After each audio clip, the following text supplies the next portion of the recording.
शहर स्मार्ट बन रहा है, यानी कि श्रीनगर स्मार्ट सिटी बन चुकी है और पिछले कई माह से इस श्रीनगर स्मार्ट सिटी में काम चल रहा है। बहुत सारे ऐसे प्रोजेक्ट्स हैं जिनकी इनाग्रेशन भी हुई है, यानी कि बहुत सारे प्रोजेक्ट्स हैं जो मुकम्मल हो चुके हैं, लेकिन बहुत सारे ऐसे ज़्यादा प्रोजेक्ट्स हैं जो अभी तक मुकम्मल नहीं हुए हैं।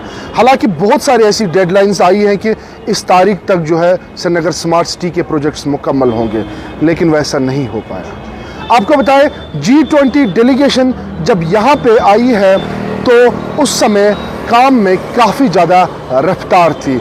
दिन रात काम चल रहा था पूरे शहर में, और जहाँ जहाँ से G20 डेलीगेट्स को गुजरना था वहाँ से स्मार्ट सिटी के प्रोजेक्ट्स को मुकम्मल किया था और बताया गया था कि इनको हमने प्रायोरिटी पे रखा है।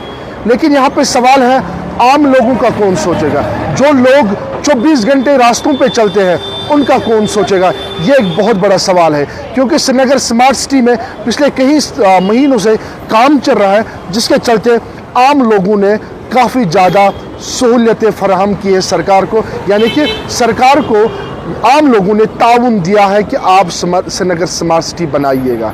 लेकिन लोग जो है वो कहीं ना कहीं अब नाराज़ लग रहे हैं, क्योंकि श्रीनगर स्मार्ट सिटी के जो प्रोजेक्ट्स हैं, बहुत सारे ऐसे प्रोजेक्ट्स हैं वो अभी तक मुकम्मल नहीं हुए हैं। यहाँ के कुछ मुकामी लोगों से बात करेंगे और जानने की कोशिश करेंगे कि ज़मीनी सूरत हाल क्या है।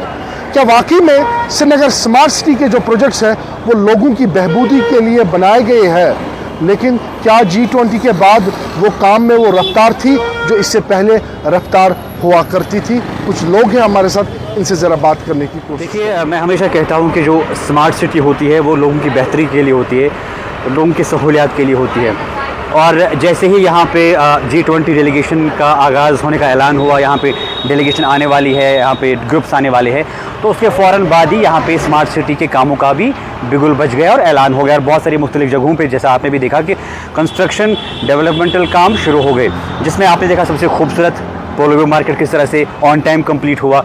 जो रिवर जहलम वाला फ्रंट है जवाहर नगर साइड से, आप देखिए वो ऑन टाइम कैसे शुरू हुआ और लोगों ने उस काम को सराहा, उस काम को अप्रिशिएट किया, क्योंकि वो काम दिख रहा था और लोगों को पसंद आ रहा था।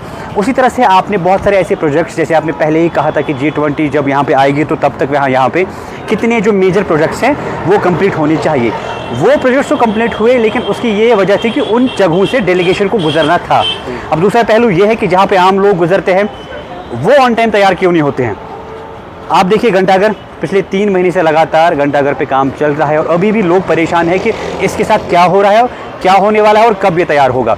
आप देखिए, मैग्नेमाइजेशन आपने G20 डेलीगेशन से पहले यहाँ पे हर जगह की, कोई ऐसी सड़क नहीं थी जहाँ पे आपने मैग्नेमाइजेशन नहीं की, लेकिन ऐसे भी मेजर एरियाज थे जहाँ पे आम लोगों का चलना है, जहाँ पे हर रोज़ लोग गुजरते हैं, जहाँ पे हर रोज़ स्कूल बसेस गुजरते हैं, स्कूल्स वहाँ से होते हैं, लेकिन उस तरफ से जो मैग्नेमाइजेशन का हाल है वो अब मैं आपको कभी दिखा सकता हूँ, और उस तरफ किसी ने ध्यान नहीं दिया। और बहुत सारे ऐसे पैच होल्स मैं आपको दिखाऊंगा जो 15 दिन मैग्नेमाइजेशन के बाद ही वो मैग्नेमाइजेशन वापस उठ गई। जिम्मेदार कौन है? क्या उस कॉन्ट्रैक्टर के खिलाफ, मैग्नेमाइज करने वाले के खिलाफ, उस इंजीनियर के खिलाफ कार्रवाई नहीं होनी चाहिए? यहाँ पे आप देखिए हर जगह खुदा पड़ा है। आप एक चीज़ तैयार कीजिए, उसके बाद अब दूसरी चीज़ की तरफ जाइए। आप देखिए, G20 डेलीगेशन से पहले बहुत सारी ऐसी जगह थी जहाँ पे आपने बाजरी देखी है, आपने टाइल्स देखे हैं, वो अभी भी उसी सूरत में अभी भी वैसे पड़े हैं। आप देखिए ट्रैफिक मेस कितना हो रहा है। अगर आप लोगों की सहूलियत के लिए चीज़ें कर रहे हैं, हम उस चीज़ को अप्रिशिएट करते हैं, लेकिन आप हमेशा कहते हैं कि लोग कोऑपरेट करने चाहिए, लोगों को हमें साथ देना है।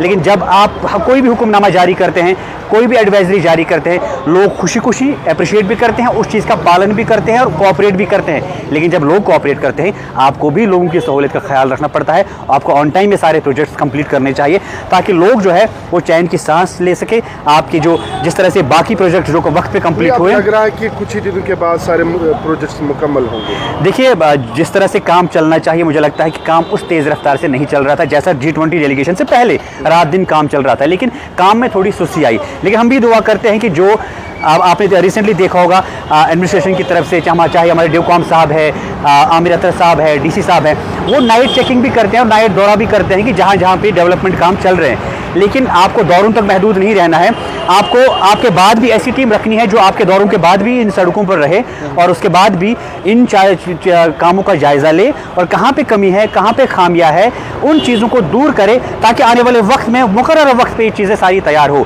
ट्रैफिक में काफ़ी हो रहा है। ईद पे आप देखिए, चाहे छोटी ईद हो या बड़ी ईद हो, सारा जो फ्लो मार्केट का वो डाउनटाउन की तरफ गया। उसकी वजह ये भी है कि कस्टमर अपनी सहूलियत आज ढूंढता है। वो कहाँ अब 3 किलोमीटर बाद पहले पार्किंग रखेगा, फिर पैदल जाएगा, फिर डेवलपमेंटल काम चल रहे हैं, डाइवर्जेंस है। आप देखिए कितनी परेशानियां लोगों को हो रही है, लेकिन लोग खुशी खुशी वो अप्रिशिएट कर रहे हैं और खुशी खुशी कबूल कर रहे हैं। आपको याद होगा जब रामबाग से लेकर जहांगीर चौक तक फ्लाईओवर बन रहा था, कितने साल आपने वो खतरनाक डाइवर्जेंस रखे थे, लेकिन लोगों ने तब भी उसका साथ दिया और वो भी उसकी भी डेडलाइंस काफ़ी रही। जब लोगों का प्रेशर रहा तब वो कंप्लीट किया। लेकिन लोग हमेशा आपका साथ देते हैं, लेकिन आपको भी लोगों का साथ देना चाहिए। क्या दिक्कत हो रही है अभी स्मार्ट सिटी? देखिए, दिक्कत तो ये है कि लोग अब खुद कंफ्यूज है कि अगर ये चीज़ें शुरू हो गई, ये ख़त्म कहाँ पे हो गई।